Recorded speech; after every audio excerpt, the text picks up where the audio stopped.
Hello বন্ধুরা, good afternoon. আজকে আমার বাড়িতে আমার পিসি এসেছে। তোমাদেরকে তো আগেই বলেছি, ছোটোবেলার থেকে আমার পিসি, ঠাকুমা, কাকা এদের কাছে আমি মানুষ হয়েছি। যাই হোক, পিসি আমার পাড়াতেই বাড়ি। প্রায় দিনই পিসি আমার বাড়িতে আসে আমি কেমন আছি খোঁজ খবর নিতে। কিন্তু পিসিকে প্রত্যেক দিন বললে পিসি কোনো দিনও খাবার খায় না। হ্যাঁ, আর আজকে দ্বাদশীর দিন, পিসি কালকে একাদশী করেছে, পিসি এসছে। আমি পিসিকে বললাম পিসি থাকো, পিসি বলল ঠিক আছে। তো আজকে আমার আবার চোখের ডাক্তার দেখাতে যাওয়ার আছে। আনন্দকে বলেছি তোমাদের দাদাকে যে আজকে বাজার করবা না। তো আমার এতই পরম সৌভাগ্য যে আজকে দ্বাদশীর দিন আমার পিসি যেদিন যেদিন বাড়িতে আসে মাছ মাংস অনেক অনেক রান্না হয়, বাট পিসি কখনো খায় না।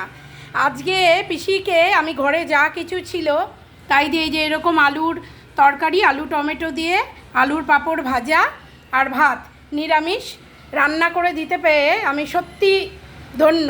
গোবিন্দকে সেবা আমরা প্রতিদিন দিই, কিন্তু গোবিন্দ আমাকে যে এত বড় একটা সুযোগ করে দিল পিসিকে দ্বাদশীর সেবা দেওয়ার, কিন্তু আফসোস থাকলো আমি আজকে বেশি কিছু রান্না করতে পারলাম না।